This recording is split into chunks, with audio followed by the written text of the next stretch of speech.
Assalamualaikum dear students, hopefully you are all doing well. Welcome to the platform of Nain Academy. I am your host Mohammad Zulqarnain. तो students आज के इस video के अंदर हम अपनी सेकेंड ईयर बायोलॉजी का जो chapter number 19 growth and development पढ़ रहे थे उसका सेकंड लेक्चर स्टार्ट करेंगे जिसमें हम डेवलपमेंट ऑफ चिक को डिटेल से स्टडी करेंगे। तो स्टूडेंट्स ये लेक्चर हमारे पास बहुत छोटा होगा, लेकिन अगर आप इसको देख लेंगे तो आपको मुकम्मल देख लेंगे इस लेक्चर को तो आपको ना सिर्फ डेवलपमेंट ऑफ चिक की समझ आ जाएगी, बल्कि आप लोग जो है वो इसको बोर्ड पॉइंट ऑफ व्यू से और एग्जाम पॉइंट ऑफ व्यू से बहुत अच्छा तैयार कर सकते हैं। इसके अंदर से जितने भी शॉर्ट क्वेश्चंस होंगे और एमसीक्यूज होंगे जो कि इंपॉर्टेंट होंगे, आप लोग उनको बहुत अच्छे तरीके से तैयार करके उसमें फुल मार्क्स जो है वो गेन कर सकते हैं। तो स्टूडेंट्स आइए हम लेक्चर को स्टार्ट करते हैं। सबसे पहले स्टूडेंट्स यहाँ पे एम्ब्रियोलॉजी की डेफिनेशन है। एम्ब्रियोलॉजी क्या है, आपको पता है कि बायोलॉजी की वो ब्रांच है जिसके अंदर हम एम्ब्रियो की स्टडी करते हैं। एम्ब्रियो क्या होता है, जब स्पर्म और एग मिलकर क्या बनाते हैं, जाइगोट बनाते हैं। जाइगोट से फिर स्टूडेंट्स हमारे पास क्या बनता है, एम्ब्रियो बनता है। स्टूडेंट्स ये देखें, ये स्टेजेस ऑफ डेवलपमेंट है। यहाँ पे हमारे पास एक सिंगल सेल होता है जिसे हम जाइगोट कहते हैं। स्टूडेंट्स ये जो जाइगोट है फिर ये माइटोसिस के जरिए डिवाइड होता है और अलग अलग स्टेजेस से गुजरता है और हत्ता के ये एक मुकम्मल जानदार बना देता है। ठीक है, तो स्टूडेंट्स इसे हम क्या कहते हैं, इसे हम कहते हैं ठीक है एम्ब्रियोलॉजी कहते हैं। और ये जो प्रोसेस है ना, ये सारा डेवलपमेंट है।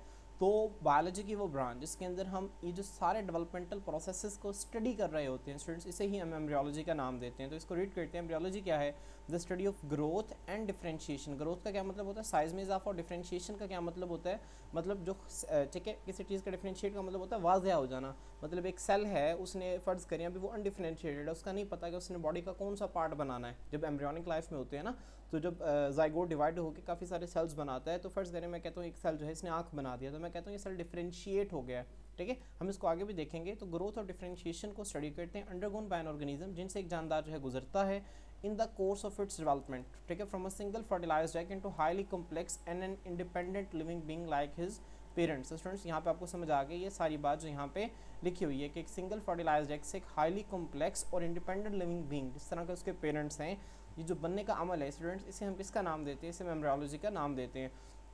स्टूडेंट्स इसके बाद यहाँ पे आपने डेवलपमेंट की डेफिनेशन क्या है। डेवलपमेंट क्या है, एक ऑर्डर्ड। ऑर्डर्ड का मतलब होता है तरतीब शुदा सीक्वेंस, ऑर्डर्ड सीक्वेंस है। ठीक है, मतलब एक ऐसी सीक्वेंस, एक ऐसी तरतीब है, ठीक है, जो कि प्रॉपर एक अरेंज वे में है, आप उसको चेंज नहीं कर सकते। ठीक है, of irreversible steps. Irreversible steps से मुराद ये है कि सिर्फ एक ही डायरेक्शन में दोबारा, ठीक है, वापस हम उससे बैक नहीं जा सकते, बैक डायरेक्शन में नहीं जा सकते विद ईच स्टेप, जिसमें जो हर स्टेप है वो क्या करता है, सेटिंग अप, तैयार करता है the necessary conditions for the next step, अगले स्टेप के लिए नेसेसरी कंडीशंस को तैयार करता है। ठीक है स्टूडेंट्स, आप लोगों ने यहाँ पे सिर्फ ये दो डेफिनेशंस करनी है। स्टूडेंट्स इसके बाद आप लोगों ने क्या करना है, स्टूडेंट्स यहाँ पे ना ये देखिए जनरल एनिमल्स डेवलपमेंट में जो की इवेंट्स होते हैं, जो अहम इवेंट्स होते हैं, इसको दिखाया हुआ है।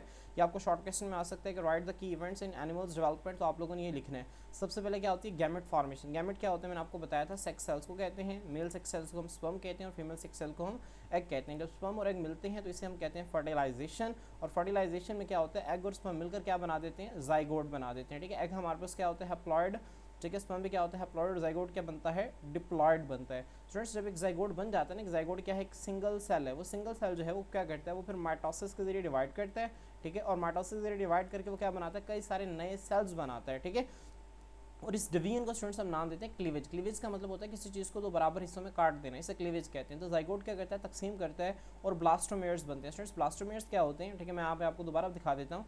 ये स्टूडेंट्स देखें, एक जाइगोट जब डिवाइड करते हैं तो यहाँ पे दो नए सेल्स बनते हैं, इन्हें हम क्या कहते हैं, ब्लास्टोमेयर्स कहते हैं। ठीक है, तो जाइगोट की तकसीम के नतीजा में जो सेल्स बनते हैं उन्हें हम ब्लास्टोमेयर्स कहते हैं। स्टूडेंट्स क्लीवेज के बाद एक स्टेज आती है जिसे हम कहते हैं गैस्ट्रियोलेशन। क्या कहते हैं स्टूडेंट्स, गैस्ट्रियोलेशन। गैस्ट्रियोलेशन में क्या होता है, जर्म लेयर्स बनती हैं।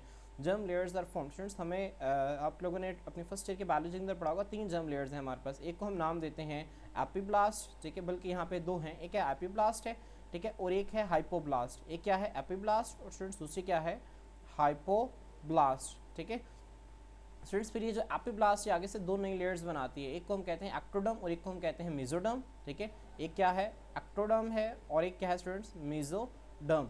और जो हाइपोब्लास्ट है बना देती है एंडोडर्म। स्टूडेंट्स इन्हें हम जर्म लेयर्स कहते हैं। ठीक है, हम इसको देखेंगे। उसके बाद ऑर्गेनोजेनेसिस। ऑर्गेनोजेनेसिस का मतलब होता है फॉर्मेशन ऑफ डिफरेंट ऑर्गन्स। ठीक है, हमारे बॉडी के ऑर्गन्स बनते हैं। सबसे पहले गैस्ट्रोला बनता है, जर्म लेयर्स बनती हैं। हमने देखा था ना, जो एक्टोडर्म है हमारी बॉडी की बाहर वाली स्किन को बनाती है, मेसोडर्म हमारी बॉडी के अंदर मस्कुलर सिस्टम को बनाती है, डाइजेस्ट। ठीक है, जो एंडोडर्म है ये हमारे डाइजेस्टिव सिस्टम को बनाती है। तो स्टूडेंट्स ये हर जितनी भी लेयर्स है ना, फिर आगे से क्या बनाते हैं, ऑर्गन्स बनाते हैं। ठीक है, जब ऑर्गेनिक, जब एक मुकम्मल जानदार स्टूडेंट्स बन जाता है, ठीक है, यहाँ पे अगर आप लोगों को नजर आ रहे थे कि जब एक मुकम्मल जानदार बन जाता है, फिर आखिरी मरहला क्या होता है स्टूडेंट्स, आखिरी मरहला होता है इसकी ग्रोथ का। इसने साइज में क्या करना है, ग्रो करना है। ठीक है, तो स्टूडेंट्स यहाँ तक हमारे पास जो है एनिमल डेवलपमेंट जो की इवेंट्स होते हैं वो ये हैं। होपफुली आपको इनकी समझ आ गई होगी, आपने इसको इसी तरतीब से याद रखना है, ठीक है, इसी तरतीब से याद रखना है। स्टूडेंट्स ये देखें, यहाँ से लेकर यहाँ तक ये जो है ये डेवलपमेंट है, क्या है डेवलपमेंट। अब ये क्या एक ऑर्डर्ड सीक्वेंस है इरिवर्सिबल स्टेप्स की, जिसमें हर जो पहले वाला स्टेप है वो अगले स्टेप के लिए क्या कर रहा है, कंडीशंस को तैयार कर रहा है, ठीक है।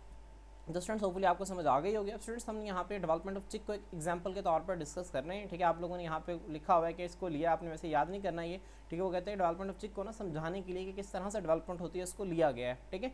तो स्टूडेंट्स हम यहाँ पे देखते हैं जो चिक एग है ना, जिसे हम यॉक कहते हैं, is surrounded by various accessory covering secreted by the female reproductive tract. Students मैं आपको दिखाता हूँ अभी। स्टूडेंट्स अगर आप लोग यहाँ पे देखें ना, एक अंडे का स्ट्रक्चर है, ठीक है, एक अंडे का स्ट्रक्चर है। अब यहाँ पे देखें बाहर जो है वो आपको पता है कि शेल होता है, व्हाइट कलर का क्या होता है, एक शेल होता है। उस शेल के अंदर यहाँ पे ना एक सफ़ेदी होती है, ठीक है, जिसे उस सफ़ेदी को आपको पता है कि हम क्या कहते हैं, एक प्रोटीन होती है जिसे हम क्या कहते हैं, एल्ब्यूमिन, क्या कहते हैं, एल्ब्यूमिन प्रोटीन होती है। और स्टूडेंट्स यहाँ पे उसके ना एक स्ट्रक्चर पड़ा होता है, इसे हम अंडे की जर्दी जिसे हम यॉक कहते हैं।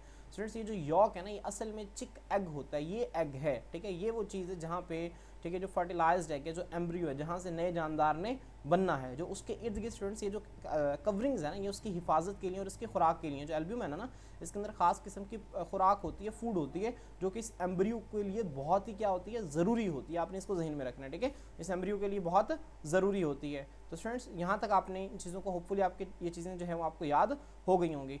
तो स्टूडेंट्स अब देखें यहाँ पे एग शेल है, ठीक है, उसके बाद ये सफ़ेदी है और ये उसकी जो है वो यॉक है।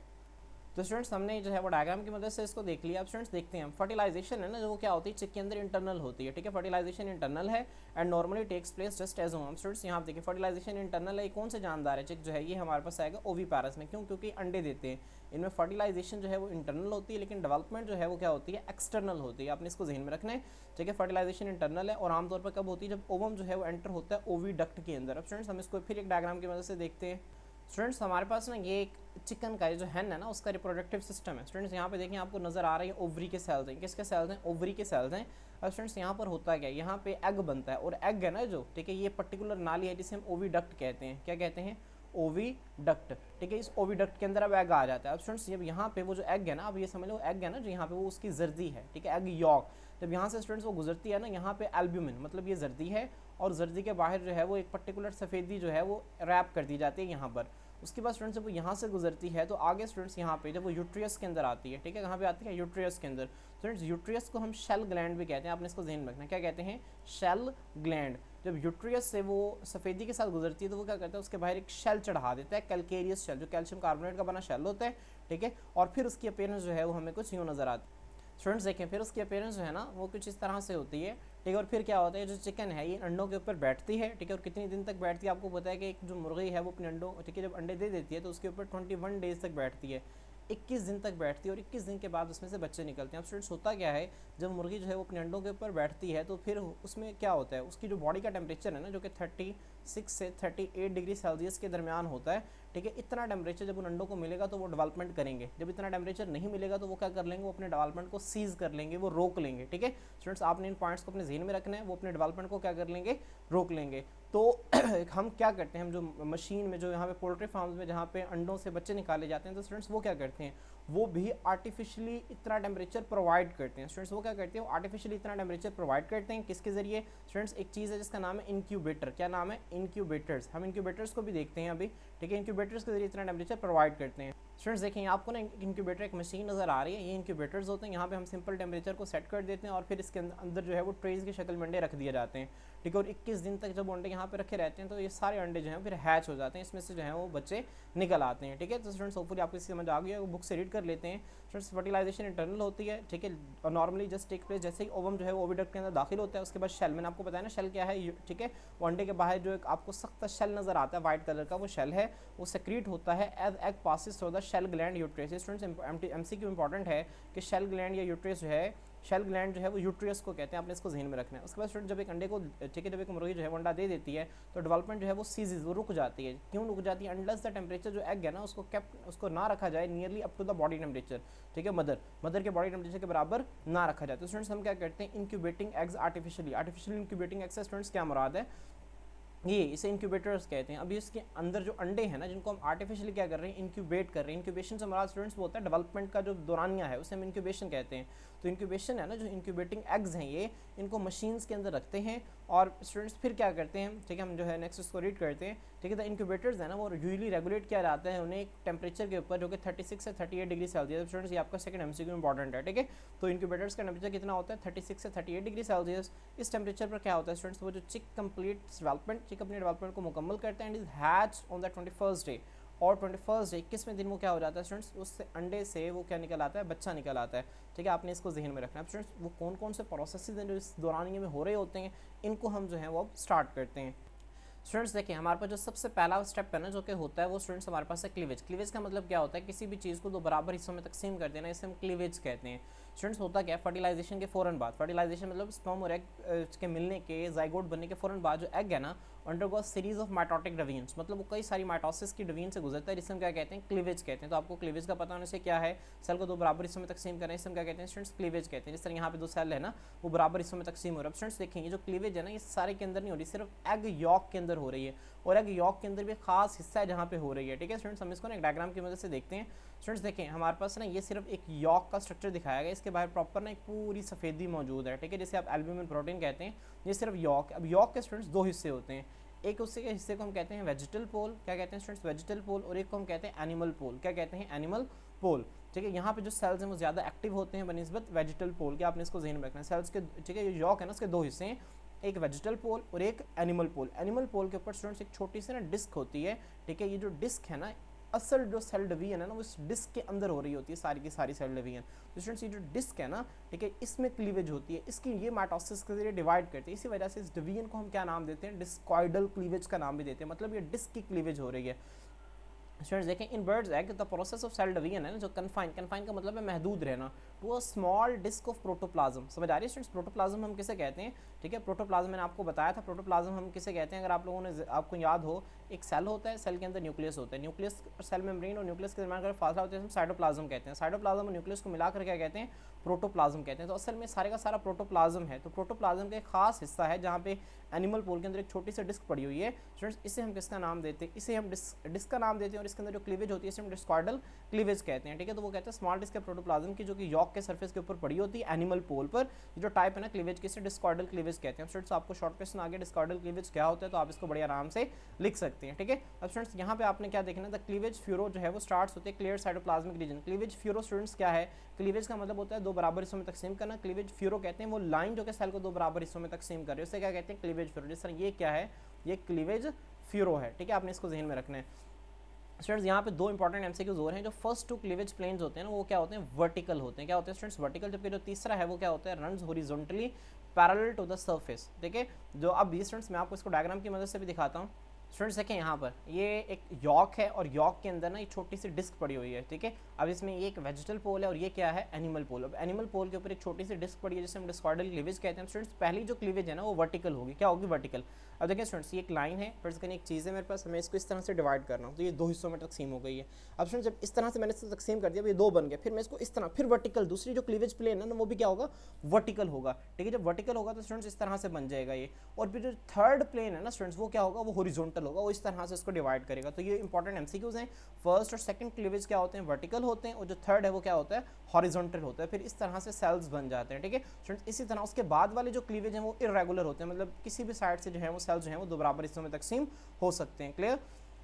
तो स्टूडेंट्स यहाँ पे देखें, जो सक्सेसिव क्लीवेज होते हैं वो इरेगुलर होते हैं, नंबर ऑफ सेल्स जो हैं वो क्या होते हैं, साइज में, ठीक है, तादाद में इंक्रीज हो जाते हैं। तो स्टूडेंट्स होपफुली आपको यहाँ तक जो है वो अच्छी समझ आ गई होगी।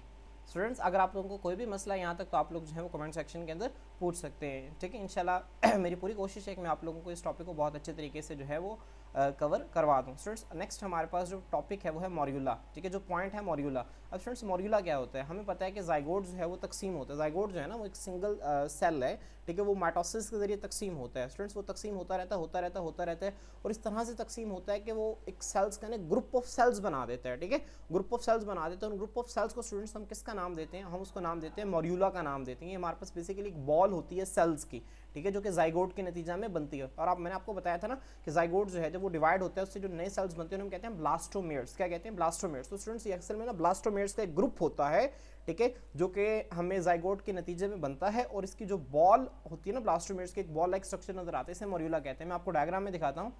स्टूडेंट्स देखें यहाँ पे आपको ये मॉर्यूला का स्ट्रक्चर नजर आ रहा है, ये मॉर्यूला है और इसके अंदर स्टूडेंट्स देखें कितना खूबसूरत जो है वो ब्लास्टोमेर्स का स्ट्रक्चर नजर आ रहा है आपको।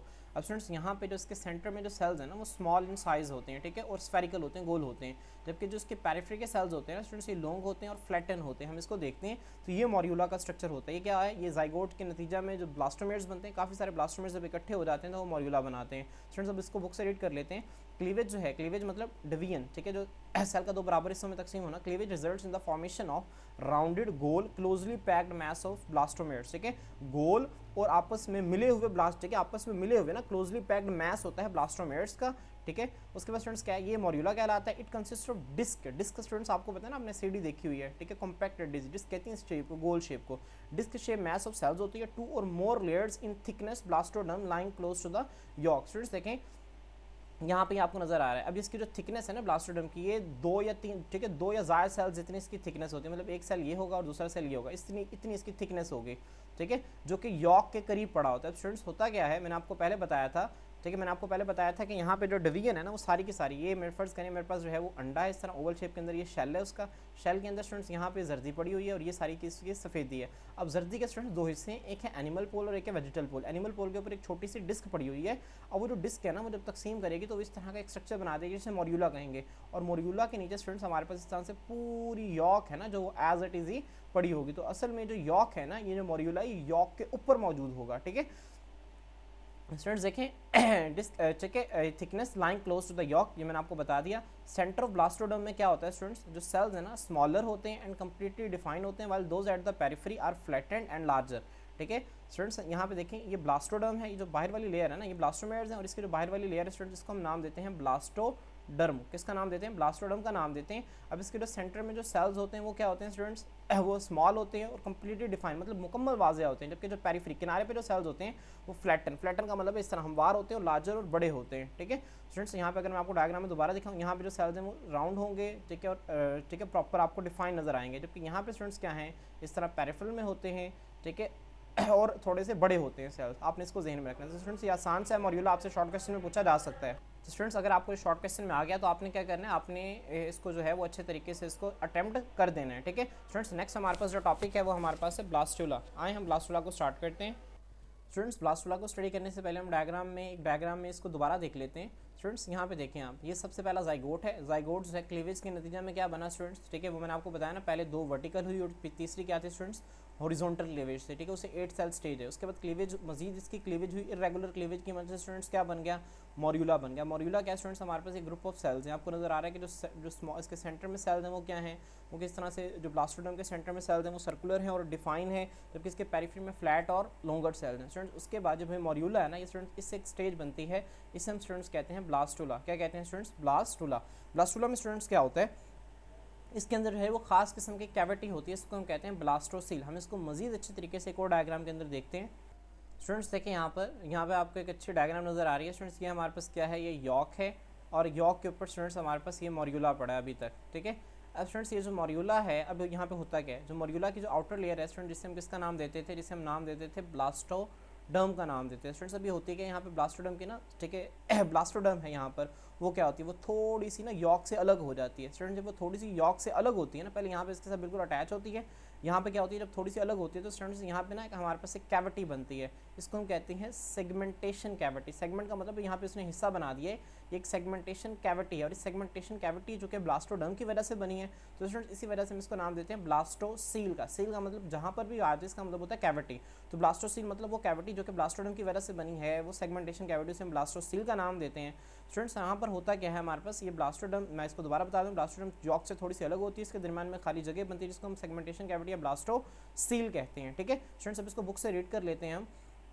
स्टूडेंट्स यहाँ पे देखें जो मॉर्यूला स्टेज है ना वो शॉर्ट लिव होती है, वो थोड़ी देर के लिए होती है, ठीक है, और उसके बाद क्या होता है, and soon changes into blastula, और ब्लास्टुला के अंदर तब्दील हो जाती है, एंड इज कैरेक्टराइज्ड बाय, और इसकी शनाख्त क्या है, इसकी पहचान क्या है, by the presence of segmentation cavity और ब्लास्टोसील, ठीक है। अब स्टूडेंट्स देखें the discoidal cap of cells above the blastocoel is called blastoderm. अब स्टूडेंट्स ब्लास्टोडर्म हम किसे कह रहे हैं, वही अब पहले हम इसको ब्लास्टोडर्म कह रहे थे, अब हमारे पास क्या है, जो ब्लास्टोसील है ना इसके ऊपर एक डिस्क की तरह की ना कैप होती है, ठीक है, डिस्कॉइडल कैप है, डिस्कॉइडल मतलब डिस्क की क्लीवेज की वजह से बनी है ना, ये जो कैप है, कैप लाइक आपको स्ट्रक्चर नजर आ रहा है स्टूडेंट्स, इसको हम किसका नाम देते हैं, ब्लास्टोडर्म का नाम देते हैं। ठीक है स्टूडेंट्स, यहाँ पे मैं अगेन रिपीट कर देता हूँ, the discoidal cap of cells above the blastocoel is called blastoderm. अब स्टूडेंट्स वो क्या है, वो कहते हैं the marginal area of blastoderm है ना, in which the cells remain undetach from the yolk and closely adherent to it is called zone of junction. Students आपने इसको देखना है, मैं अब यहाँ पे मैं इसको दोबारा रिपीट करूँ, मार्जिनल एरिया का मतलब स्टूडेंट्स क्या है, जो किनारे वाले सेल्स हैं। ठीक है, ये जो आपको किनारे मार्जिन नजर आ रहे हैं ना, किनारे वाले सेल्स हैं स्टूडेंट्स, ये क्या है,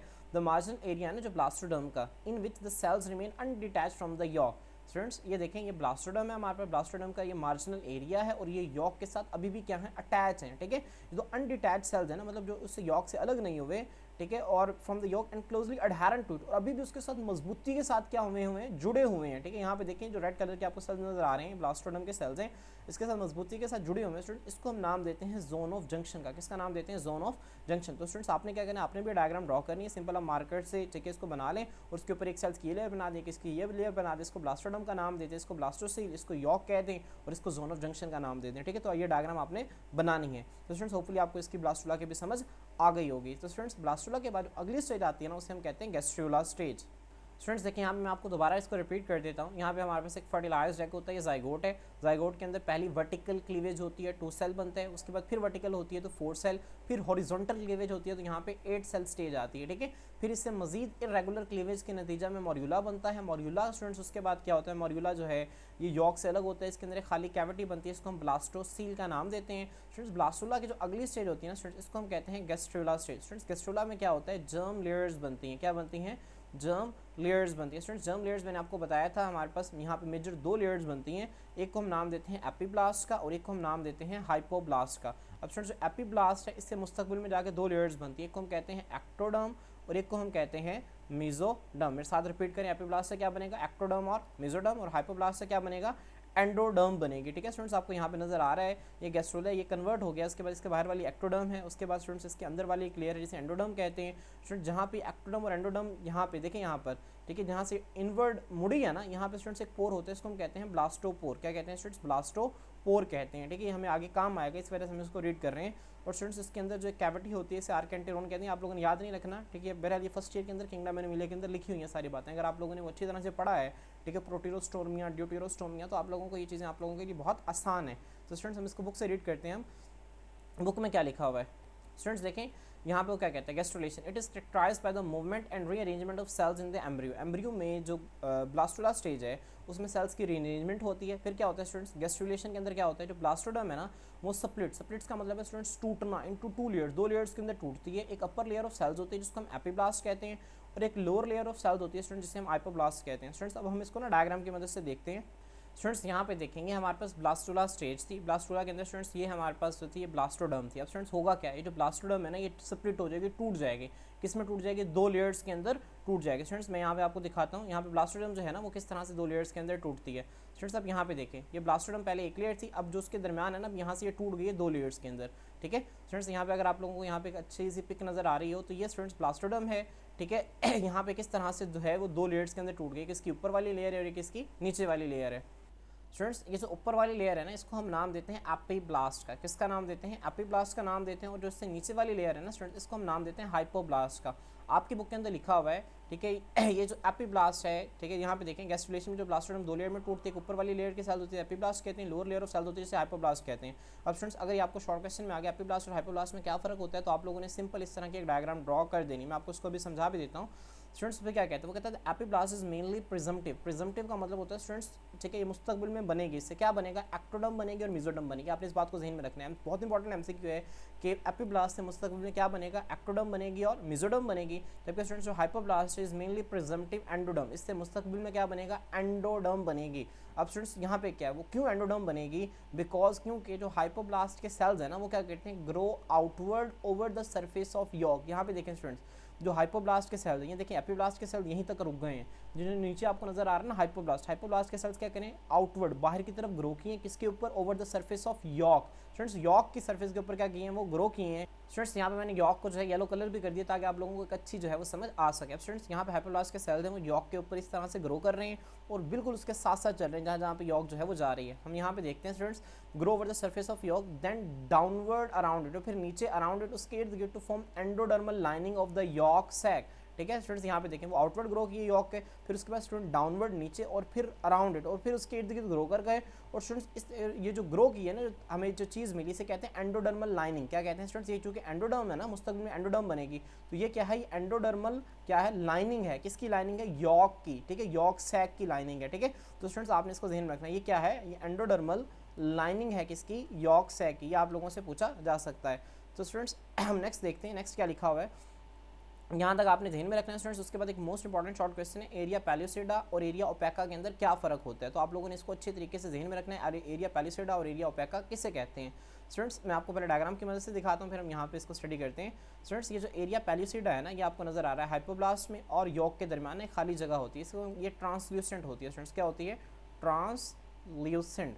ट्रांसल्यूसेंट का मतलब होता है धुंधला सा, ठीक है, जिस तरह आपने देखा होगा, ठीक है, कली वाला मिक्सचर होता है, ठीक है, व्हाइट कलर का ना बिल्कुल मिक्सचर होता है ना, धुंधली सी चीज़ें नजर आती हैं, जिसे आप कोलॉइडल सोल्यूशन भी कह सकते हैं, ठीक है, या बल्कि एक सस्पेंशन भी आप कह सकते हैं, ठीक है। तो स्टूडेंट्स इस तरह का ना एक ट्रांसल्यूसेंट सा धुंधला सा हमें एक अपीयरेंस यहाँ पे नजर आती है, यहाँ पे एक फ्लूइड मौजूद होता है, इसे हम नाम देते हैं एरिया पैलियोसिडा का। किसका नाम देते हैं स्टूडेंट्स, एरिया पैलियोसिडा का नाम देते हैं। जबकि स्टूडेंट्स यहाँ पर ये एपिब्लास्ट और हाइपोब्लास्ट दोनों मजबूती से अटैच होते हैं, इसको हम नाम देते हैं एरिया ओपेका का। स्टूडेंट्स जो ओपेक है ना, ओपेक कहते हैं एक ऐसी चीज़ को जिसके अंदर से जो सख्त चीज़ होती है, जिसके अंदर से रोशनी नहीं गुजर सकती, ठीक है। लेकिन स्टूडेंट्स आपकी बुक में ना यहाँ पे थोड़ा सा उल्ट लिखा हुआ है, यहाँ पे आपकी बुक में लिखा हुआ है, मैं आपको रीड करके बता देता हूँ, ठीक है। एरिया ओपेका में यहाँ पे लिखा हुआ है the white area that transmits light. Area ओपेका में से रोशनी नहीं गुजरती, एरिया पैलियोसिडा में से गुजर सकती है, लेकिन आपकी बुक में थोड़ा सा यहाँ पे ना माइनर मिस्टेक है।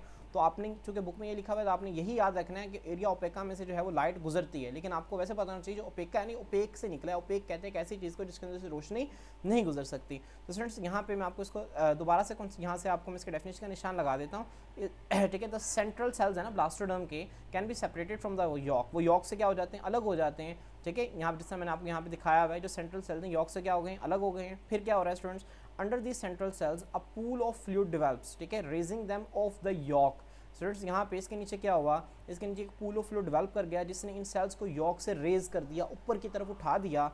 फिर क्या हुआ स्टूडेंट्स, यहाँ पे देखें, giving the area translucent appearance, उस एरिया को एक धुंधली सी अपीयरेंस देते हैं जिसे हम एरिया पैलियोसिडा कहते हैं। यहाँ तक एरिया पैलियोसिडा की डेफिनेशन है। उसके बाद स्टूडेंट्स वहाँ पे क्या लिखा हुआ है, the peripheral part of the blastoderm. Blastoderm का पेरिफेरल पार्ट, जहाँ पे जो सेल्स हैं लाई अनसेपरेटेड फ्रॉम द यॉक, जहाँ पे जो सेल्स हैं वो यॉक से अलग नहीं है, जहाँ पे सेल्स जो हैं वो यॉक के साथ जुड़े हुए हैं। यहाँ पर क्या है students, is termed as area opaca, the white area that transmits light. आपने इसको जहन में रखना है, क्लियर। जो स्टूडेंट्स अगर आपसे पूछे कि कौन सा हिस्सा जो है वो लाइट को ट्रांसमिट करता है, तो आपने बताना है कि एरिया ओपेका लाइट को ट्रांसमिट करता है। इंपॉर्टेंट एमसीक्यू होता है, ठीक है स्टूडेंट्स। उसके बाद वही लाइन जो हमने ऊपर पहले पढ़ ली वही लिखी हुई है कि जो अपर लेयर है ना ब्लास्टोडर्म की, वो क्या करती है, वो प्रिजम्पटिव, मेसोडर्म और एक्टोडर्म पर मुश्तमिल होती है। मतलब ब्लास्टोडर्म की ऊपर वाली लेयर कौन सी है, वो एपिब्लास्ट, और एपिब्लास्ट मुस्तकबिल में जाके एक्टोडर्म और मेसोडर्म बनाएगी, इसका हमें पहले ही पता है। तो स्टूडेंट्स हम नेक्स्ट स्टार्ट करते हैं टॉपिक को। स्टूडेंट्स यहाँ पे हमारा जो नेक्स्ट टॉपिक है वो है नोटोकॉर्ड एंड मेसोडर्म फॉर्मेशन। अब स्टूडेंट्स नोटोकॉर्ड और मेसोडर्म फॉर्मेशन है ना, एक लेंथी टॉपिक है, और मैं आपको ना इसमें से जो बोर्ड के हवाले से जो इंपॉर्टेंट एमसीक्यूज है मैं आपको उनका निशान लगाऊंगा, मैं आपको इसकी बेसिक अंडरस्टैंडिंग भी दे दूंगा। आपने इसके अंदर से ना इंपॉर्टेंट पॉइंट्स बनाने हैं, ठीक है। मैं आपको बताता रहा तो आपने कौन कौन से पॉइंट्स जो हैं वो बनाने हैं। आपने उन्हीं पॉइंट्स की शक्ल में, अगर आपको लॉन्ग क्वेश्चन आ गया तो आप इसी तरह से इसको लिख देंगे, ठीक है। स्टूडेंट्स इस टॉपिक को पढ़ने से पहले आपको कुछ ना इंपॉर्टेंट कॉन्सेप्ट्स का क्लियर होना चाहिए। स्टूडेंट्स हमारे पास ना एक होता है मीडियल लफ्ज़ और एक होता है लेटरल। इसको जब आप लोग मेडिकल फील्ड में जाएंगे ना, आप एनाटॉमी वगैरह पढ़ेंगे तो आप जो है तब स्टडी करेंगे इसको। मीडियल कहते हैं स्टूडेंट्स जो बॉडी के सेंटर में होता है, दरमियान वाली साइड, इसे मिडिल कहते हैं। लेटरल मतलब सेंटर वाली लाइन से दूर, इसे हम लेटरल कहते हैं, ठीक है। लेटरल हम साइड्स को कहते हैं, मिडिल हम सेंटर को कहते हैं। आपने इसको ध्यान में रखना है। और बस स्टूडेंट्स हमारे पास ना दो टर्म्स और होती है, होता है सिफेलिक और एक होता है कॉर्डल। क्या होता है, एक सिफेलिक है और एक क्या है, कॉर्डल। स्टूडेंट्स जब हम एम्ब्रियोलॉजी को स्टडी करते हैं ना, किसको स्टडी करते हैं, एम्ब्रियोलॉजी को हम स्टडी करते हैं, तो वहाँ पे हम टर्म्स इस्तेमाल करते हैं। सेफा का मतलब कहते हैं हेड को, ठीक है, किसे कहते हैं, हेड को। कॉर्डल का मतलब होता है टेल, ठीक है। चूँकि स्टूडेंट जब एम्ब्रियो बनता है तो उसका एक हेड वाला पोर्शन होता है, एक उसके टेल वाला पोर्शन होती है। तो जब हमने हेड वाले पोर्शन को रिप्रेजेंट करना होता है तो हम लफ्ज़ इस्तेमाल करते हैं सिफेलिक का। जब हम टेल वाले पोर्शन को रिप्रेजेंट करना होता है, मतलब नीचे वाले पोर्शन को रिप्रेजेंट करना होता है, तो हम लफ्ज़ इस्तेमाल करते हैं कॉर्डल का, ठीक है। तो स्टूडेंट्स आपकी बुक में यहाँ पे टर्मिनोलॉजी इस्तेमाल की गई है, इसी वजह से मैंने यहाँ पे इसको लिखा है। अब स्टूडेंट्स यहाँ पे देखें चिक के अंदर क्या होता है, the mesodermal cells do not invaginate as in amphibians. Amphibians क्या होते हैं स्टूडेंट्स, ऐसे जानदार जो खुश्क में भी रह सकते हैं, ठीक है, और पानी में भी रह सकते हैं, हम एम्फीबियंस कहते हैं। अब इनमें क्या होता है, चिक जब यहाँ पे जब गेस्ट्रुला बन जाता है उसके बाद जो मेसोडर्मल सेल्स है ना, मेसोडर्म मतलब आउटर लेयर एक्टोडर्म है, दरमियान वाली मेसोडर्म है, उससे नीचे वाली एंडोडर्म है। मेसोडर्मल सेल्स क्या करते हैं, अंदर की तरफ धंसना शुरू हो जाते हैं, इन्वेजिनेट करते हैं। लेकिन यहाँ पे ऐसा नहीं होता, यहाँ पे वो धंसते नहीं है बल्कि क्या करते हैं, माइग्रेट। माइग्रेट का मतलब है स्टूडेंट्स एक जगह से दूसरी जगह मूव करना। माइग्रेट करते हैं मीडियली, मीडियली मतलब स्टूडेंट्स सेंटर की तरफ, एंड कॉर्डली, कॉर्डली मतलब स्टूडेंट्स से होता है मतलब नीचे वाले पोर्शन की तरफ, ठीक है, फ्रॉम बोथ साइड्स, दोनों साइड से, and create a mid line thickening, और मिडल लाइन में क्या बना देते हैं, एक थिक पोर्शन बना देते हैं, इसको हम स्टूडेंट्स क्या कहते हैं, प्रिमिटिव स्ट्रेक कहते हैं। हम इसको डायग्राम की मदद से देखते हैं।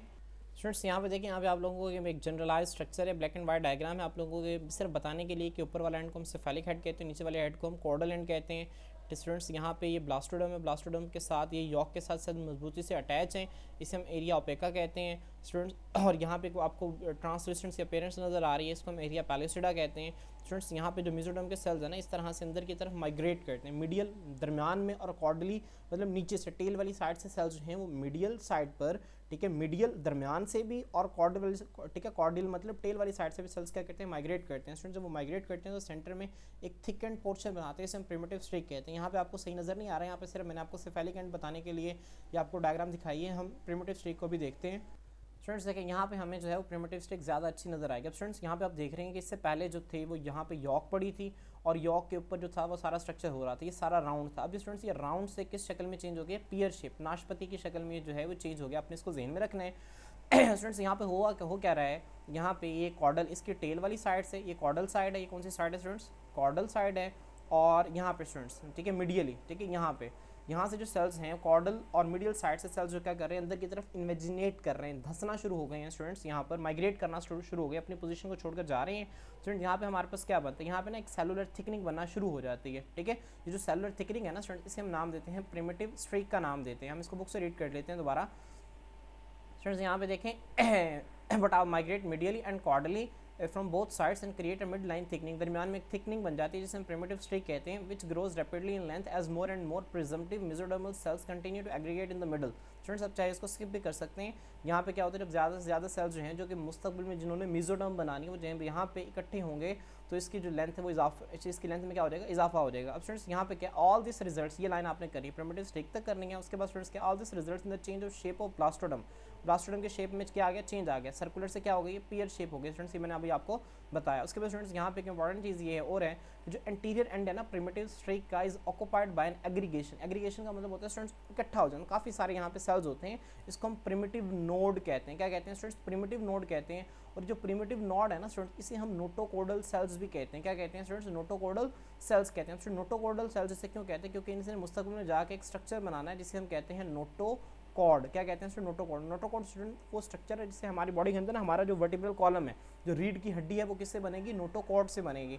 अगर आप लोगों को याद हो, आप इसे किंगडम एनिमल में आप लोगों ने इसको पढ़ा होगा, ठीक है स्टूडेंट। जबकि जो बाकी रेस्ट ऑफ सेल्स है ना वो मेसोडर्मल सेल्स होते हैं। हम इसको दोबारा देख लेते हैं डायग्राम में स्टूडेंट्स। यहाँ पे देखें, ये प्रिमिटिव स्ट्रीक है, ठीक है, ये प्रिमिटिव स्ट्रीक है। स्ट्रीक कहते हैं स्टूडेंट्स इस तरह से ना, एक लाइन को हम स्ट्रीक कहते हैं, ये स्ट्रीक है, इसे हम प्रिमिटिव स्ट्रीक का नाम देते हैं, ठीक है, जो कि मेसोडर्मल सेल्स जब इन्वेजिनेट किए, ठीक है, इन्वेजिनेट किए मीडियल और कॉर्डल साइड पर, तब ये बनी है स्टूडेंट्स। इसका जो एंटीरियर एंड है ना, जो इसका आगे वाला एंड है, इसको हम स्टूडेंट्स नाम देते हैं प्रिमिटिव नोड का। किसका नाम देते हैं, प्रिमिटिव नोड। अब देखें यहाँ पे आपको नजर आ रही है, इसे हेंसन्स नोड भी कहा है। तो स्टूडेंट इसी यही प्रिमिटिव नोड बाद में जाके हेंसन्स नोड कहलाता है। अब यहाँ पे क्या होता है, मेसोडर्मल सेल्स के इस तरह से क्लस्टर बन जाता है ना, गुच्छा बन जाता है, जिसे हम प्रिमिटिव नोड कहते हैं। क्या कहते हैं स्टूडेंट्स, प्रिमिटिव नोड। और इसी प्रिमिटिव नोड को हम नोटोकोडल सेल्स भी कहते हैं। क्या कहते हैं, नोटोकॉर्डल सेल्स। क्यों स्टूडेंट्स, क्योंकि इससे मुस्तकबिल में जाके क्या बनेगी, नोटोकॉर्ड बनेगी। नोटोकॉर्ड क्या है, वो स्ट्रक्चर जिससे हमारे बॉडी के अंदर बाद में जाके रीढ़ की हड्डी वर्टिब्रल कॉलम बनाना होता है। तो स्टूडेंट्स मैं उम्मीद करता हूँ कि आपको यहाँ तक जो है वो समझ आ गई होगी। अब स्टूडेंट्स नेक्स्ट देखते हैं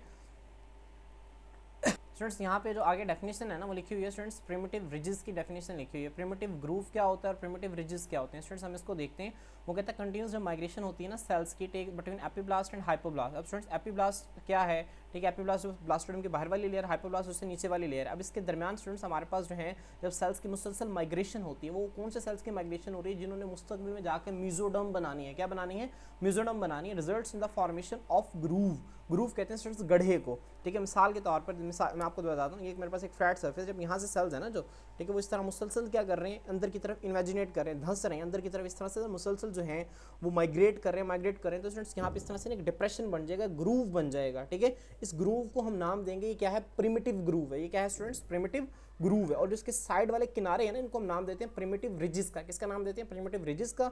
और स्टूडेंट्स इन प्रिमिटिव रिजेस के दरमियान में हमारे पास एक थिकनिंग ऑफ सेल्स है, ठीक है, मेसोडर्मल सेल्स की, जिसको हम नाम देते हैं प्रिमिटिव स्ट्रीक का। स्टूडेंट्स यहाँ पे आपको डायग्राम की मदद से भी नजर आ रहा है, ये आपको यहाँ पे ग्रूव लाइक स्ट्रक्चर नजर आ रहा है, इसे प्रिमिटिव ग्रूव कहते हैं, जो आपको अंदर खाली जगह नजर आ रही है, और जिसको किनारे इनको हम प्रिमिटिव रिजेस कहते हैं। तो स्टूडेंट्स यहाँ पे बुक से जब आप इसकी डेफिनेशन पढ़ेंगे तो मुसलसल सेल्स की माइग्रेशन जो होती है एपिब्लास्ट और हाइपोब्लास्ट के नतीजा में, इसमें क्या होता है, ग्रूव बनता है, गढ़ा बनता है, ओ whole length of primitive streak, जितनी प्रिमिटिव स्ट्रिक की क्या होती है, लेंथ होती है। देखिए प्रिमिटिव स्ट्रिक की जितनी लेंथ है उसी उतना ही हमारे पास एक ग्रूव बनता है, इसे हम प्रिमिटिव ग्रूव का नाम देते हैं।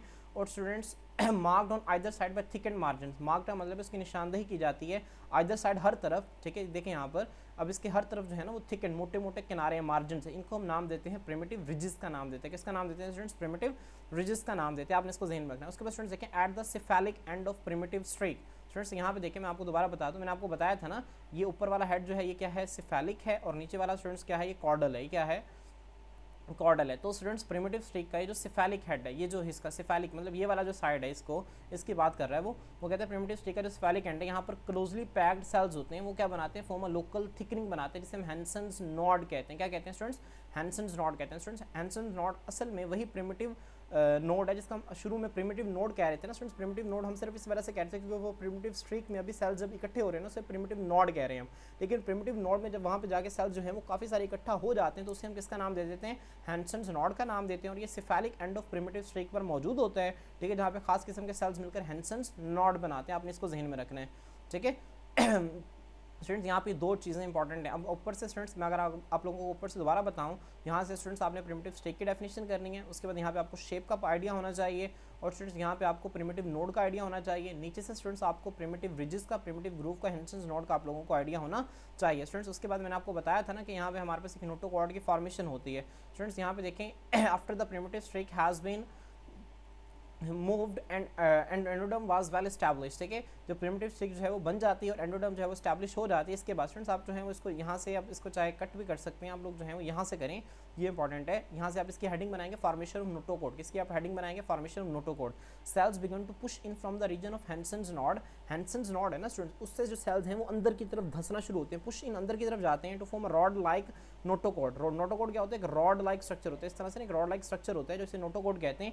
इन the mid line beneath the ectoderm, दरमियान में एक्टोडर्म के बिल्कुल नीचे, एक्टोडर्म के बिल्कुल नीचे जो दरमियान में जो सेल्स है ना, ठीक है, एक रॉड लाइक स्ट्रक्चर बनाते हैं, जिसको हम स्टूडेंट्स किसका नाम देते हैं, नोटोकॉर्ड का नाम देते हैं। In chick embryo of about 18 hours, notochord is one of the few prominent structure. Students ये एमसीक्यू है, वो आपसे पूछता है 18 घंटे का जो एम्ब्रियो है ना, और उसमें जो कौन सा एक प्रोमिनेंट स्ट्रक्चर होता है उसे हम नोटोकॉर्ड का नाम देते हैं। आपने इसको ज़हन में रखना है स्टूडेंट्स। यहाँ पे उसके बाद आपने गैस्ट्रोसील करना और प्रिमिटिव गट की डेफिनेशन आप लोगों ने देख लेनी है।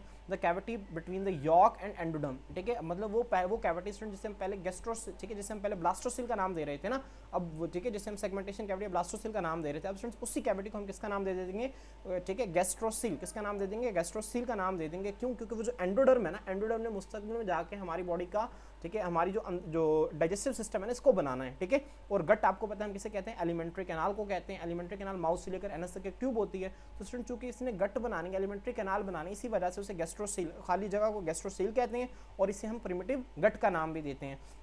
जो स्टूडेंट्स आपने ये चीज़ ज़हन में रखनी है, बाकी आप दरमियान में से आप इसको कट कर सकते हैं, आपने इसमें से यही चीज़ें याद रखनी है स्टूडेंट्स। इसके बाद हमारे पास जो इंपॉर्टेंट चीज़ है वो एक और है, वो है सोमाइट्स। सोमाइट्स क्या होते हैं स्टूडेंट्स, सोमाइट्स जो है ना, ये मेसोडर्म जो है ये ऑर्गेनाइज होती है, मेसोडर्म जो सेल्स है ना वो ऑर्गेनाइज होते हैं, ऑर्गेनाइज होकर क्या बनाते हैं, सोमाइट्स बनाते हैं, ठीक है। मैं आपको इसको डायग्राम की मदद से भी दिखाऊंगा, पहले हम एक मिनट पर रीड कर लेते हैं स्टूडेंट्स। वो कहते हैं हैंसन्स नॉड से जो डोर्सल मेसोडर्म है स्टूडेंट्स। अब ये फिर एक लफ्ज़ है डोर्सल, एक होता है वेंट्रल। स्टूडेंट्स ये आपके एनाटॉमी की टर्मिनोलॉजीज हैं, जब आप मेडिकल साइंसेज में जाएंगे ना पढ़ेंगे। डोर्सल वेंट्रल कहते हैं फ्रंट, ठीक है, ठीक है, जो चेस्ट वाली साइड होती है इसे वेंट्रल कहते हैं, और बैक वाली साइड को हम क्या कहते हैं, डोर्सल कहते हैं। तो डोर्सल मेसोडर्म से क्या मुराद है, पीछे वाली मेसोडर्म जो है वो बनेगी and is organised into somites, और वो सोमाइट्स की शक्ल में अरेंज हो जाएगी। लेटरल प्लेट मेसोडर्म से क्या मुराद है, लेटरल का मतलब है जो साइड्स वाली मेसोडर्म है वो सब प्लेट वो टूट जाती है, किसमें टूट जाती है, दो शीट्स लाइक स्ट्रक्चर में टूट जाती है, जिसे हम सोमैटिक मेसोडर्म और सबप्लैंक्निक मेसोडर्म का नाम देते हैं। और उनके दरमियान खाली जगह होती है, जिस उस कैविटी को हम स्टूडेंट्स क्या कहते हैं, सिलोम कहते हैं, ठीक है। और जो सोमाइट्स हैं ये 25 से 26 घंटे के एम्ब्रियो के अंदर देखे जा सकते हैं। स्टूडेंट्स इतनी को खास समझ नहीं आई होगी, मैं आपको डायग्राम की मदद से इसको बहुत अच्छा बता देता हूँ। स्टूडेंट्स यहाँ पे देखें, यहाँ पे आप लोगों को इसकी समझ आ जाएगी। स्टूडेंट्स ये मैंने आप लोगों के लिए डायग्राम बनाई हुई है, आप इसको ड्रॉ भी कर सकते हैं। एक्टोडर्म है, इसके अंदर वाली लेयर एंडोडर्म है। एंडोडर्म में स्टूडेंट्स यहाँ पे ना आपको नजर आ रहा है ये नीचे यॉक पड़ी हुई है, यॉक। मैं आपको इसको ना येलो कलर भी ड्रॉ कर देता हूँ ताकि आप लोगों को समझ आ जाए। स्टूडेंट्स देखिए यहाँ पे यॉक पड़ी है येलो कलर में, इसके ऊपर जो है एंडोडर्म है। एंडोडर्म और इसके दरमियान खाली जगह होती है जिसे हमने गैस्ट्रोसील कहा था। यहाँ पे खाली जगह आपको नजर नहीं आ रही, जैसे यहाँ पे खाली जगह होती है जिसे हम गैस्ट्रोसील या प्रिमिटिव गट भी कहते हैं। अब स्टूडेंट्स होता क्या है, यहाँ पर ये जो ऊपर वाली लेयर है ना इसे हम एक्टोडर्म कहते हैं। क्या कहते हैं स्टूडेंट्स? एक्टोडर्म। एक्टोडर्म में यहाँ पर स्टूडेंट्स नोटोकोड, नोटोकोड कैसे बनाता है? हैंसेन्स नॉट से जो सेल्स थे वो ठीक है पुश इन हुए थे, अंदर की तरफ गए थे, उन्होंने एक रॉड लाइक स्ट्रक्चर बना दिया था जिसे हम नोटोकोड कहते हैं। ठीक है, अभी न्यूरल ट्यूब क्या होती है स्टूडेंट्स, इसको हम अभी देखते हैं आगे न्यूरोलेशन के अंदर। अब स्टूडेंट्स बताने का मकसद ये कि ये वाला ठीक है जो इसकी डोर्सल साइड पे, जो बैक साइड पे जो मेसोडर्म है ना, अब ये एक्टोडर्म है, एंडोडर्म इसके दरमियान में स्टूडेंट मेसोडर्म पड़ी होती है। और मेसोडर्म्स है ना वो कुछ हिस्सों के अंदर पड़ी होती है। ठीक है, ये आपको डोर्सल मेसोडर्म नजर आ रही है, इसे हम सोमाइट्स का नाम दे रहे हैं। किसका नाम दे रहे हैं? सोमाइट्स का। ये डोर्सल मेसोडर्म है। उसके बाद स्टूडेंट्स डोर्सल के बाद ये लेटरल, लेटरल मतलब साइड्स पर पड़ी हुई है। लेटरल मेसोडर्म है ना स्टूडेंट्स, ये दो शीट लाइक स्ट्रक्चर्स के अंदर तकसीम हो गई है। एक को हम नाम देते हैं सोमैटिक मेसोडर्म का और एक को हम नाम देते हैं सबप्लैंक्टनिक मेसोडर्म। किसका नाम देते हैं? सोमैटिक मेसोडर्म और सबप्लैंक्टनिक मेसोडर्म। और इनके दरमियान स्टूडेंट्स एक खाली जगह होती है जिसको हम कहते हैं सिलोम। सिलोम मतलब बॉडी कैविटी भी कहते हैं स्टूडेंट्स। अब इसको दोबारा रीड करते हैं तो आप लोगों को इसकी अच्छी समझ आ जाएगी। स्टूडेंट यहाँ पे देखें हैंसन नोट से जो डोर्सल मेसोडर्म है वो फॉर्म होती है, वो बनती है और ऑर्गेनाइज हो जाती है सोमाइट्स में। जो लिटरल प्लेट मेसोडर्म है ना, मतलब लिटरल प्लेट मेसोडर्म से क्या मुराद है? ये वाली जो लिटरल साइड पर मौजूद है मेसोडर्म स्टूडेंट्स, ये क्या होती है? स्प्लिटेड, ये टूट जाती है into two sheet like layers. दो शीट लाइक लेयर्स के अंदर ये टूट जाती है, जिसमें आपको यहाँ पे नजर भी आ रहा है। फिर क्या होता है स्टूडेंट्स, ठीक है, और जिसे हम क्या कहते हैं? सोमैटिक मेसोडर्म और सबप्लैंक्टनिक मेसोडर्म भी कहते हैं। ये ऊपर वाली सोमैटिक मेसोडर्म, नीचे वाली सबप्लैंक्टनिक मेसोडर्म। उसके बाद स्टूडेंट्स क्या होता है, ठीक है, और जो उसके दरमियान एक स्पेस होती है, खाली जगह होती है, उस कैविटी को हम किसका नाम देते हैं? जो कि सोमैटिक और सबप्लैंक्टनिक मेसोडर्म के दरमियान होती है, इसे हम सिलोम कहते हैं। ठीक है, आपको यहाँ पे नजर भी आ रहा होगा कि सोमैटिक मेसोडर्म और ये सबप्लैंक्टनिक मेसोडर्म, इस दरमियान जो खाली जगह इसको हम सिलोम कह रहे हैं। स्टूडेंट्स फिर क्या होता है, जो सोमाइट्स हैं ना are seen in 25 to 26 hours embryo. ठीक है, आपका इंपॉर्टेंट एमसीक्यू है कि सोमाइट्स जो है वो कितने घंटे के एम्ब्रियो में नजर आते हैं? 25 से 26 घंटे में। अब स्टूडेंट्स इसके ऊपर हमने एक और चीज़ पढ़ी थी, एक और चीज़ हमने ये पढ़ी थी कि जो नोटोकोड है वो कितने घंटे के एम्ब्रियो में वाज़े नजर आता है? 18 आवर्स के एम्ब्रियो में प्रोमिनेंट स्ट्रक्चर होता है। यहाँ पे एक और एमसीक्यू आएगा, 25 से 26 घंटों के अंदर जो है वो सोमाइट्स जो है वो हमें नजर आ रहे होते हैं। स्टूडेंट्स आप लोगों ने यहाँ तक इसको कर लेना है। उसके बाद वो आप लोगों को सिंपल बता देता है कि सोमाइट्स क्या होते हैं। these are the compact cell masses हैं जो कि lying immediately lateral to neural folds, neural folds के लिटरल साइड पर मौजूद होते हैं। ठीक है स्टूडेंट्स, अगर आपको सोमाइट्स की डेफिनेशन पूछे तो आप लोगों ने सोमाइट्स की डेफिनेशन ये लिख देनी है। मैं आपको उसको डायग्राम की मदद से दिखा देता हूँ। स्टूडेंट्स ये न्यूरल फोल्ड है, आपको नजर आ रहा है ना ऊपर, इसको हम देखेंगे न्यूरल फोल्ड क्या होती है। न्यूरल फोल्ड है, इसकी लिटरल साइड पर यहाँ पर ठीक है सोमाइट्स जो हैं वो पड़े होते हैं। ठीक है, ये क्या है? सेल्स के मैसेज हैं जो कि न्यूरल फोल्ड के लिटरल साइड पर, उसके साइड्स पर पड़े होते हैं, इसे हम न्यूरल फोल्ड कहते हैं। अब न्यूरल फोल्ड क्या होता है स्टूडेंट, इसको हम अभी देखते हैं। ठीक है, जिसे हम न्यूरियोलेशन कहते हैं, हम इसको अभी स्टडी करते हैं। तो स्टूडेंट्स होपफुली आपको इसकी अच्छी समझ आ गई हो। अगर आप लोगों को लॉन्ग क्वेश्चन आ जाते तो आपने यही प्रिमिटिव स्टिक का पॉइंट बनाना है, प्रिमिटिव नोट की हेडिंग देनी है। उसके बाद स्टूडेंट्स आपने हैंसन्स, ठीक है, प्रिमिटिव ग्रूव, प्रिमिटिव रिजेस, उसके बाद formation of notochord, Hensen's node, ठीक है, उसके बाद गैस्ट्रोसील हो गया, प्रिमिटिव गट हो गया, उसके बाद सोमाइट्स की हेडिंग देके आप सारे इसके अंदर लिख सकते हैं। ठीक है, तो स्टूडेंट्स होपफुली आपको इसकी अच्छी समझ जो है वो आ गई होगी। मैं आप यहाँ पे आपको ये पूरा पेज जो आपको नजर भी आ रहा होगा, हमने सारे पेज को कितने अच्छे तरीके से कवर कर लिया। तो स्टूडेंट्स अब हम जो है हम आगे स्टडी करते हैं। स्टूडेंट्स यहाँ पे देखें, यहाँ पे आप लोगों को पता चल रहा है। उसके बाद वो क्या कहते हैं, अगला जो स्टेप है ना हमारे पास वो है न्यूरियोलेशन। स्टूडेंट न्यूरियोलेशन है ना जो, ठीक है, अब इसका क्या मतलब है स्टूडेंट्स, यहाँ पे हमने क्या बनाना है, यहाँ पे हमने आपको पता है कि जो न्यूरो लफ्ज़ है ना ये किससे मुंसलिक होता है हमारे पास? मुंसलिक होता है सीएनएस से, मतलब ब्रेन और स्पाइनल कॉर्ड से। ठीक है, न्यूरोलेशन वो अमल होगा जिसमें हमारी बॉडी, ठीक है, बल्कि इस चिक के अंदर, ठीक है, चिक के अंदर, ये जो कि न्यूरोलेशन ये अमल इंसानों के अंदर भी हो रहा होता है, लेकिन आपको चिक के एक एग्जाम्पल के तौर पर दिखाया गया है। तो ये वो प्रोसेस है, ठीक है, जिसके अंदर जो है क्या बनता है स्टूडेंट, जिसके सीएनएस, ब्रेन और स्पाइनल कॉर्ड बनता है, इसे हम न्यूरोलेशन कहते हैं। स्टूडेंट्स यहाँ पे होता क्या है, dorsal surface of gastrula, gastrula student हमने स्टेज पढ़ ली, इसकी डोर्सल मतलब बैक साइड पर, ठीक है, ओवर द नोटोकोड, नोटोकोड के ऊपर, ठीक है, presumptive neural ectoderm is present in the form of a band. ठीक है स्टूडेंट्स, मैं आपको यहाँ पर डायग्राम की अगर मदद से दिखाऊं तो स्टूडेंट्स मैंने आपको बताया ना ये जो है स्टूडेंट्स ये एक्टोडर्म है, और एक्टोडर्म में स्टूडेंट्स ये जो एक्टोडर्म का एक खास हिस्सा है ना जिसने मुस्तकबिल में जाके ब्रेन और स्पाइनल कॉर्ड बनाना है, इसे हम स्टूडेंट्स नाम देते हैं प्रिजम्पटिव न्यूरल एक्टोडर्म। इसका नाम देते हैं प्रिजम्पटिव न्यूरल एक्टोडर्म का। तो स्टूडेंट्स ये जो प्रिजम्पटिव न्यूरल एक्टोडर्म है ना, एक थिक बैंड लाइक स्ट्रक्चर के अंदर पड़ा होता है जिसे हम न्यूरल प्लेट कहते हैं। स्टूडेंट्स यहाँ पे डायग्राम में आपको अच्छा नजर नहीं आ रहा होगा, मैं आपको एक और डायग्राम है इसको बहुत अच्छे तरीके से बताता हूँ।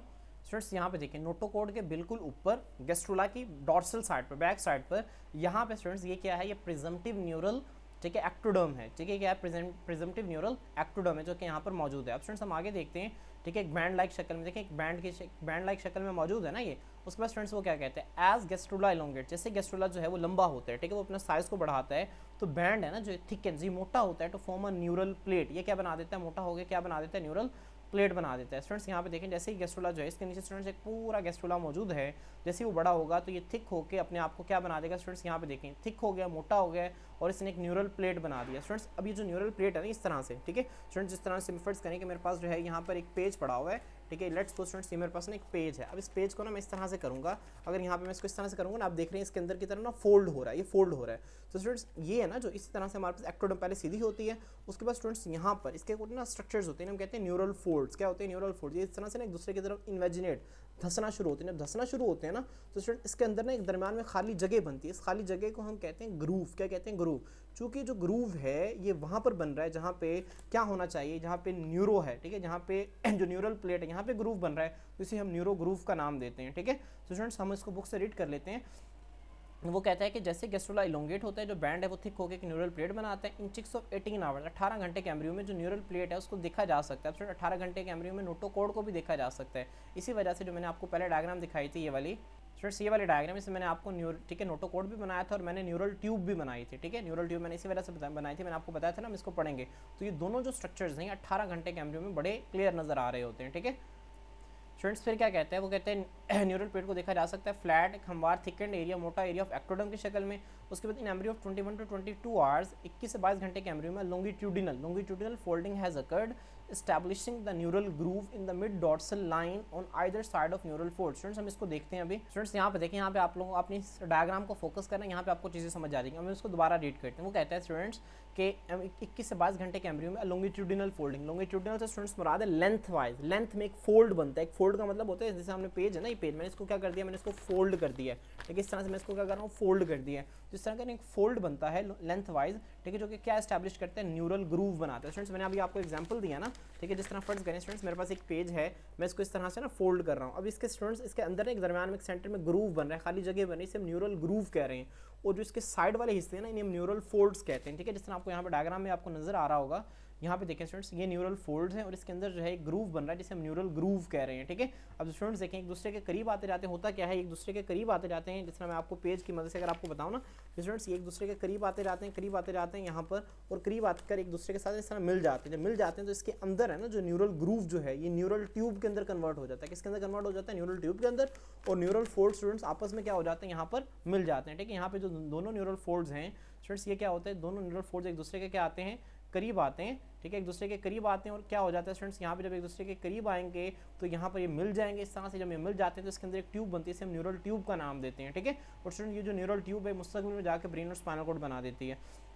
यहाँ पे यही लिखा हुआ है, लेंथ वाइज एक फोल्डिंग होती है जो कि न्यूरल ग्रूव बनाती है। मिड डोर्सल लाइन, मिड का मतलब होता है स्टूडेंट दरमियान में, डोर्सल मतलब बैक साइड पे, चूंकि यहाँ पहली बात करें कि गैस्ट्रोला के डोर्सल साइड पर हो रही है, on either side of neural folds, neural folds के हर तरफ, ठीक है। न्यूरल फोल्ड्स हैं इसके हर तरफ जो है, ठीक है, ऑन आइदर साइड्स की दोनों तरफ जो है वो एक न्यूरल ग्रूव बनता है, ठीक है। उसके बाद जो कि बाद में न्यूरल ट्यूब के अंदर कन्वर्ट हो जाता है। वो कहते हैं इन 24 आवर्स ठीक है, इन 24 आवर्स एम्ब्रियो, 24 घंटे के एम्ब्रियो में जो फोल्डिंग है ना न्यूरल प्लेट की, वो वाज़े नजर आ रही होती है। और जो एम्ब्रियो है ना स्टूडेंट, जब इसके अंदर ये न्यूरल ट्यूब बन जाती है, तो स्टूडेंट्स इससे जब इस तरह की एक न्यूरल ट्यूब बन जाती है ना, तो इसे हम न्यूरो, ठीक है, आप यहाँ पे, तो इसे हम न्यूरियोला कहते हैं। क्या कहते हैं स्टूडेंट्स, न्यूरियोला कहते हैं, ठीक है, जब यहाँ पे ये प्लेट बन जाती है। उसके बाद स्टूडेंट्स यहाँ पर क्या है, यहाँ पर जो एंटीरियर एंड है ना किसका, न्यूरल ग्रूव का, ये वाइडेस्ट होता है, चौड़ा होता है, और क्या बनाता है, फ्यूचर में ब्रेन बनाएगा। और बाकी जो पोर्शन है स्टूडेंट्स ये क्या बना देगा, स्पाइनल कॉर्ड बनाएगा। मैं आपको फिर डायग्राम की मदद से दिखाता हूँ स्टूडेंट्स। ये जो इसका एंटीरियर एंड है ना, ये चौड़ा है, ये मुस्तकबिल में जाके क्या बनाएगा, ये ब्रेन बनाएगा।